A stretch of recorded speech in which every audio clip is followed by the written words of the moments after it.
विठ्ठल विठ्ठल विठ्ठला पांडुरंग विठ्ठला,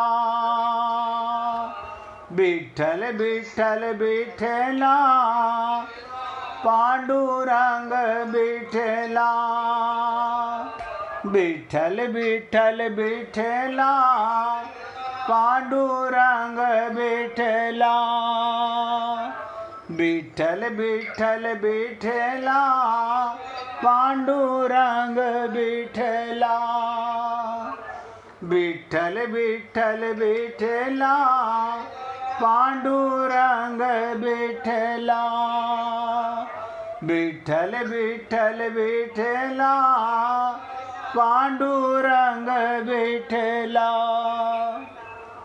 सभी पुण्य आत्मा बहुत एकाग्रता से सुनिएगा। श्लोक ऐसा है, मैं क्या करूं, मैं अज्ञानी बहुत जल्दी नहीं कर सकता। मेरा तो एक ही प्रयत्न रहता है, धीरे धीरे रे मना, धीरे धीरे सब कुछ होए। आपका ज्ञान एक एक पॉइंट मिटता जाएगा तो 100% मिट जाएगा। पूछे मिश्रा जी। अच्छा ये बताइए कि लोग ये मतलब कुछ लोग ये नफरत और ईर्ष्या ये क्यों किया करते हैं? स्वार्थ के कारण। ये मेरा अपना नहीं। अपने में देखो, अपना बेटा काणा भी होगा, उससे ममता है। दूसरे का बेटा सुंदर भी होगा, उससे ममता नहीं है। नहीं तो जो नफरत करता है किसी, हाँ वो समझे नहीं, वो राग द्वेष का मतलब यही है, अज्ञान। आत्मज्ञान होने ना होने के कारण राग द्वेष है। अहंकार क्या है? मैं का ज्ञान है। अब रावण था, वेद पाठी था, विद्वान था, पंडित था।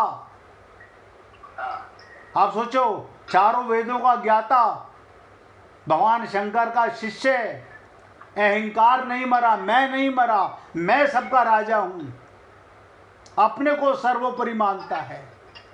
ऐसे इसे कहते हैं पोथी पढ़ पढ़ जग मुआ, भया पंडित कोई। ऐसे ज्ञान का क्या फायदा? तो मतलब ईर्ष्या और नफरत जो है ये अहंकार और अपनापन का ही एक रूप है। ये उसकी वजह है ना। अहंकार होगा तो अपनेपन से प्रेम होगा और दूसरे से नफरत होगी। आप देखो, एक माँ के गर्भ से 2 भाई पैदा हुए, एक भाई का दूसरे भाई से नफरत हो गई। माता पिता ने तो सिखाई नहीं। ये अगर नहीं होता तो सब हमको मिल जाता। बात समझ रहे हैं? बताओ, होगा वही जो राम रचि राखा, लेकिन बुद्धि हमारे माता जी ने इसको ज्यादा दे दिया, हमें कम दे दिया। अब माता जी हमारी नहीं है, बताओ। ये हाल है दुनिया का। अज्ञानता है और मैं कह रहा हूं, एक अज्ञान मिटेगा ना, एक अज्ञान मिटते ही सारा अज्ञान मिट जाएगा। और आत्मज्ञान होते ही सब में परमात्मा नजर आने लगेगा। अब बहुत ध्यान से सुनना भैया। भाई जी, आपकी भी मोबाइल की आवाज खुली हुई है। विद्वान पुरुषों ने भी, ध्यान दीजिएगा, विद्वान पुरुषों से भी लोक संग्रह के लिए सब कर्म होते हैं, परंतु ऐसा होते हुए भी उनमें मैं लोक संग्रह कर रहा हूं, यह अभिमान नहीं रहता। आपको और हमको नजर आता है ये संत महात्मा हैं, पता नहीं क्यों जोड़ रहे हैं पैसा। अरे बाबा, वो लोग संग्रह के लिए कर रहे हैं, अभिमान नहीं कर रहे। कारण कि शरीर, इंद्रिया, मन, बुद्धि, विद्या, योग्यता, पद आदि सब संसार के हैं। अब आप मुझे बताइए, मैं तो आप लोगों को मैं तो अपने आप को सेवक मानता हूँ, आप मुझे क्या मानते हैं ये आपका भाव है। लेकिन मेरे पास अगर कोई भी चीज़ है वो मेरी नहीं है, वो आपको देने के लिए ज्ञान है, बांटने के लिए ज्ञान है। अगर मैं उसको अपने पास धन समझ के अपने पास रख लूं तो धिक्कार है। ये धन बांटने के लिए है। अज्ञानता से व्यक्ति धन को छुपा के रखता है, और जब परम धन राधे नाम अपार, संत महात्माओं की कृपा जब अपने शिष्यों पर होती है, वो यही होती है कि ये बांटने की चीज है, लेके कुछ यहाँ से जाओगे नहीं। जो तुम्हें दिया है वो सब देने के लिए है। आप संतान को दो, किसी को दो, मगर उसमें अपनापन मत करो कि मैंने दिया, तेरा तुझको अर्पण। तो संत महात्माओं को शरीर, इंद्रियां, मन, बुद्धि, विद्या, योग्यता, पद आदि सब संसार के हैं। उनके पास जो भी कुछ है वो संसार के लिए है, और आप और हम लोग इसी अज्ञानता में भटक रहे हैं, उसे अपने लिए मान रहे हैं। ये मेरा, ये मेरा, यही अज्ञानता हमारी आज तक नहीं मरी। अरे मेरे तो गिरधर गोपाल, दूसरों ना कोई। और वो मेरा कहाँ है? जहां मैं हूं वहां भगवान है। मैंने आपको बताया था, एक व्यक्ति ने हमसे मजाक में पूछा, बोले शर्मा जी मैं इस समय मधुशाला में हूं। मेरे का बहुत खुशी की बात है। बोले अब आप बताओ मेरा भगवान कहाँ है? ध्यान से सुनिएगा। बोला मेरा भगवान कहाँ है? मैंने कहा मधुशाला में। बोले अच्छा जी, मैं तो शराब पी रहा हूं, भगवान क्या कर रहा है? मैंने कहा ना तू शराब पी रहा है, ना भगवान शराब पी रहा है। तेरा शरीर शराब पी रहा है। तेरा शरीर वहां बैठा है क्योंकि आत्मा उसके अंदर बैठी है, परमात्मा उसके अंदर बैठा है। ये जरा सी सी बातें सिर्फ समझने की हैं।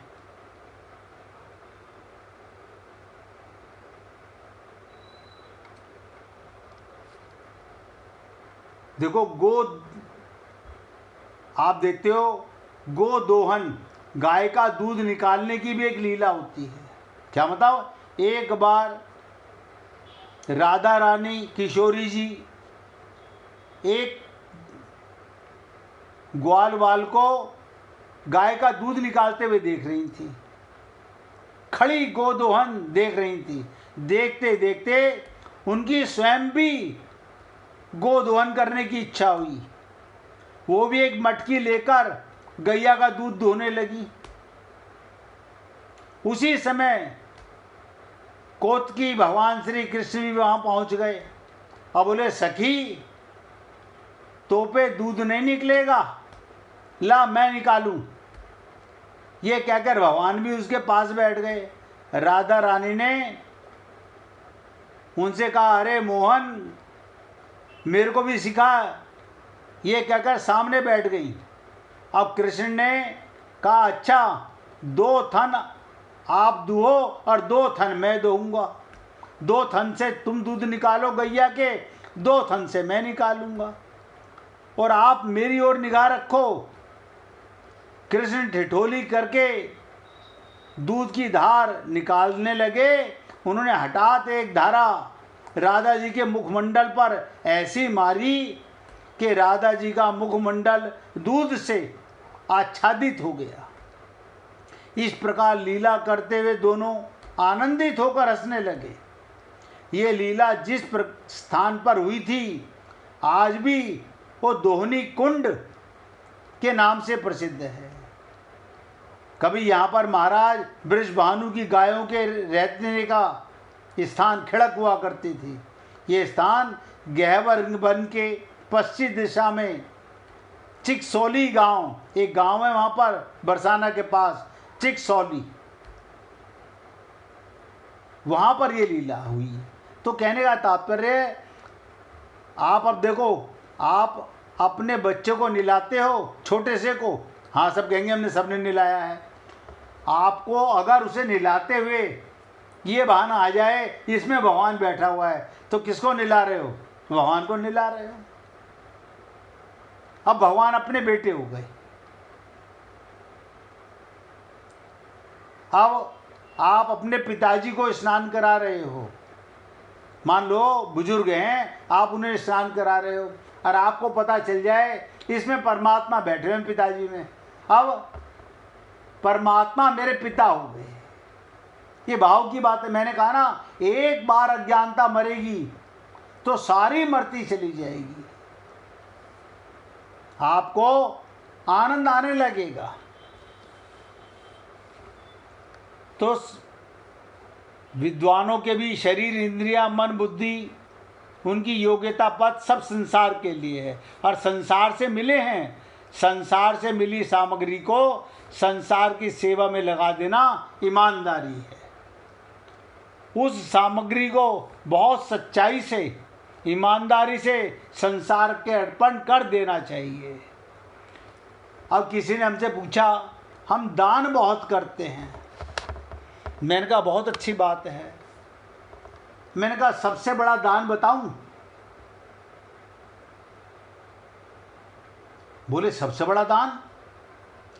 सब कुछ जो तुम्हारे पास है वो परमात्मा का मान लो, सारा त्याग हो गया, तेरा तुझको अर्पण, क्या लागे मेरा, अपनापन मत करो, बस इतना सा बात है, अपने आप दान हो गया।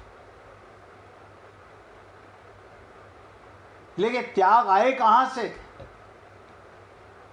ये अर्पण करना कोई बड़ा काम नहीं। जैसे किसी हमारे पास, ध्यान से सुनिएगा, जैसे किसी ने हमारे पास अपनी धरोहर रूप में रुपए रखे, किसी ने हमसे कहा कि 5,000 रुपये आप मेरे रख लीजिए, मैं बाद में ले जाऊंगा, और कुछ समय के बाद उसके मांगने पर हमने उसके रुपये उसे वापस कर दिए, तो कौन सा बड़ा काम किया हमने? बताइए भाई, तेरा धन था, हमने तेरे को वापस कर दिया, हमारा दायित्व समाप्त हो गया, हम ऋण मुक्त हो गए। सारी सृष्टि परमात्मा की, हम नहीं मानते, नहीं नहीं ये मेरी अलमारी में मेरा धन है, ये मेरी ज्वेलरी है, ये मेरे पति की कमाई है। ये खोपड़ी में अज्ञान भरा हुआ है। आत्मज्ञान के बाद सब मिटने लगेगा। अंधकार जब सूर्य उदय होता है तो सोच के देखना कि जहां जहां प्रकाश गया वो अंधकार कहां गया। ऐसे हमारे अंदर से भी सदा के लिए ज्ञान मिट जाएगा, सदा के लिए ज्ञान मिट जाएगा। इसी प्रकार संसार की वस्तु संसार के अर्पण कर देने से हमारा दायित्व समाप्त हो जाता है, हम ऋण मुक्त हो जाते हैं, जन्म मरण के बंधन से सदा के लिए छूट जाते हैं। इसलिए सांसारिक पदार्थों को संसार की सेवा में लगाकर कोई दान पुण्य नहीं करना है। हम क्या सोचते हैं, हम दान पुण्य कर रहे हैं। उन पदार्थों का अपना पिंड छुड़ाना है। अपना मानोगे तो नोट करो, यहीं आना पड़ेगा वापस। ये अज्ञानता जितनी जल्दी आप और हम लोग समाप्त कर लें तो तुरंत आपका मुक्त हो गए संसार से। यहां अपनापन छोड़ के जाओगे किसी चीज में भी तो बंधन आना पड़ेगा। भगवान क्या करें? भगवान तो कहते हैं अंत मति सो गति। प्राण छोड़ते समय तुम्हारी बुद्धि में यहां अपनापन था, मैं वापस ले आया। और फिर कह रहे हो भगवान जी, पंडित जी से पूजा करा रहे हैं, पंडित जी मंत्र में बोलो हमारे पिताजी को बैकुंठ लोक भेज दो। अब पंडित भी बोलेगा हाँ बैकुंठ लोक भेज दूं, बोल देता हूं। स्वर्ग भेज दूं, हाँ भेज देता हूं। इन शब्दों से अगर आप गोलोक, बैकुंठ लोक, साकेत लोक जाना होता तो सारे पंडितों के भेजने से चले जाते। अंत मति सो गति। हमारी खोपड़ी में जब तक संसार में अपनापन रहेगा, पुनरपि जननम पुनरपि मरणम, हम आते रहेंगे और जाते रहेंगे। ये अज्ञान आज मिटाओगे तो जीवन भर काम आएगा।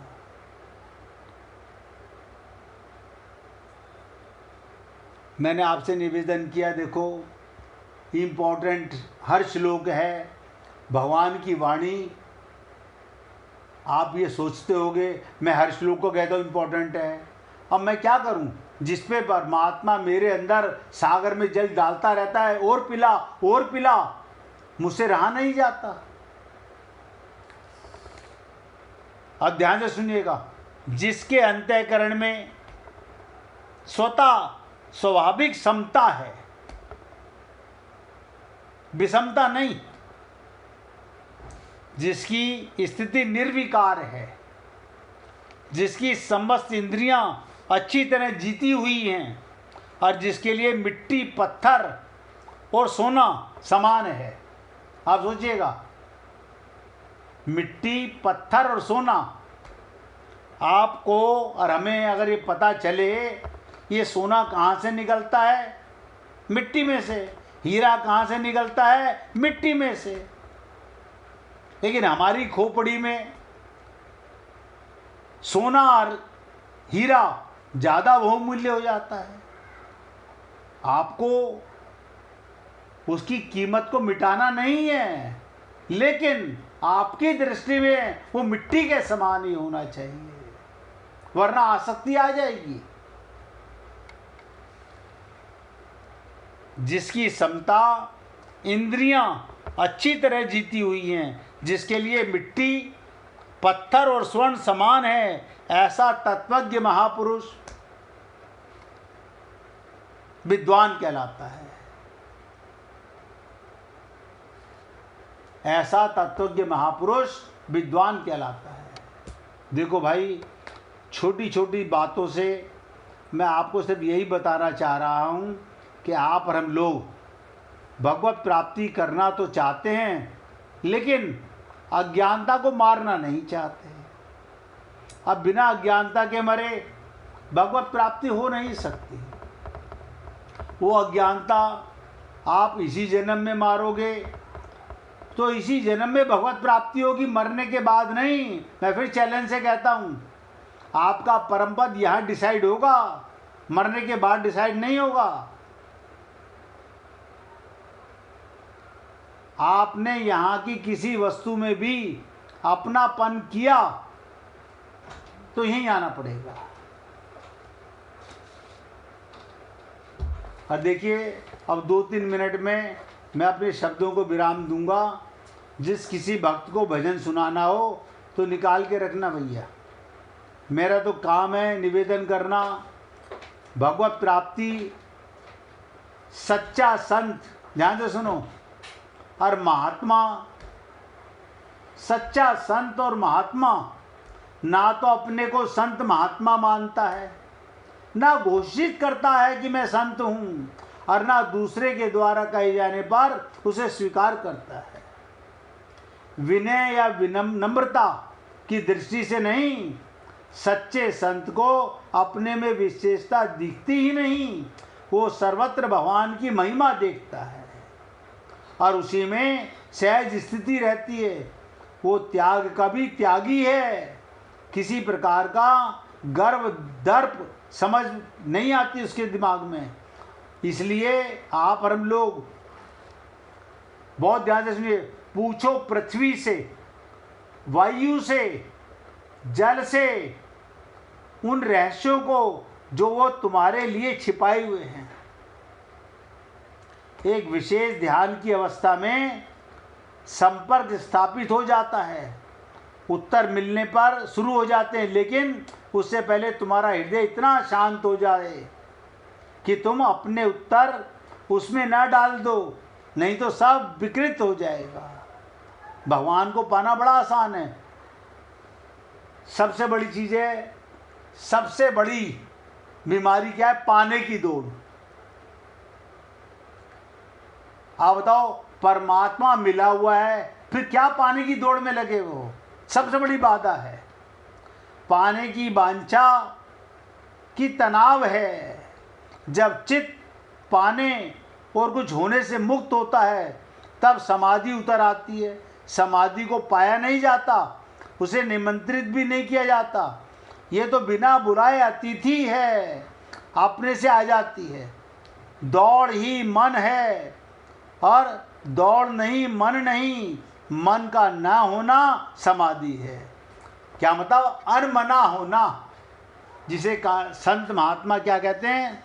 मन की तरंग मार लो, बस हो गया भजन, आदत बुरी सुधार लो, बस हो गया भजन।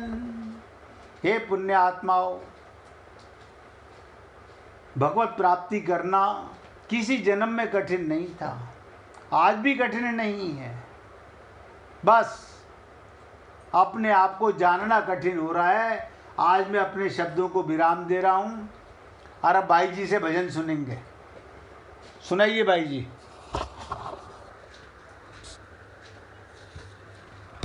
भाई जी कुछ पूछना तो नहीं चाह रही थी आप?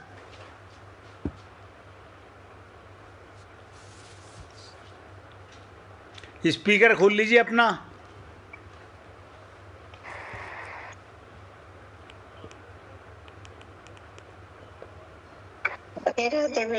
हाँ बोलिए, सुनाइए।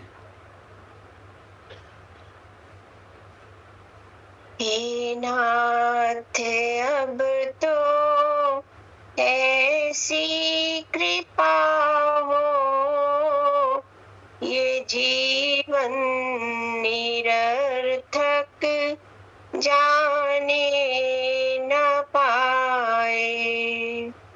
हे नाथ अब तो ऐसी कृपा हो, ये जीवन निरर्थक जाने न पाए। यह मन न जाने क्या क्या दिखाए, कुछ बन न पाया मेरे बनाए। संसार में मैं आसक्त रहकर दिन रात अपने मतलब की कहकर, सुख के लिए नाना दुख सहकर, ये जीवन अभी तक यूं ही गवाए। ये नाथ अब तो ऐसी कृपा हो, कि जीवन निरर्थक जाने न पाए।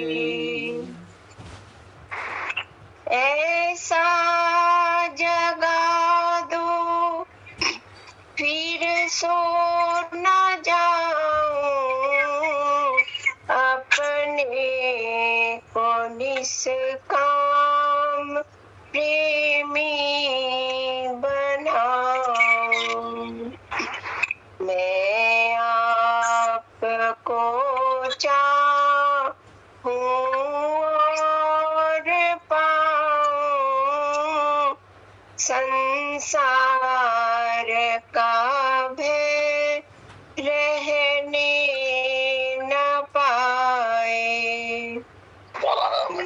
नाथ अब तो ऐसी कृपा हो, ये जीवन निरर्थक जाने न पाए। वह योग्यता दो सत्कर्म कर लूं, अपने हृदय में सद्भाव भर लूं। नरक तन है साधन भव सिंधु तरलो ऐसा समय फिर आए न आए। हे नाथ अब तो ऐसी कृपा हो ये जीवन निरर्थक जाने न पाए। हे प्रभु मुझे निर्भिमानी बना दो दारिद्र हर लो दानी बना दो। राजकुमार जी मोबाइल की आवाज बंद कर लो भाई। ज्ञानी बना दो मैं हूँ पथिक यह आशा लगाए। हे नाथ अब तो ऐसी कृपा हो ये जीवन निरर्थक जाने न पाए। ये जीवन निरर्थक जाने न पाए। बोलिए वृंदावन बिहारी लाल की जय। जय जय श्री राधे। जय जय श्री राधे। बोलिए लाल जी का मंगल हो सभी भक्तों का मंगल हो। सबको राधे राधे भैया सबको राधे राधे। राधे राधे जी राधे राधे सबको राधे राधे। राधे राधे राधे राधे जी सबको राधे राधे।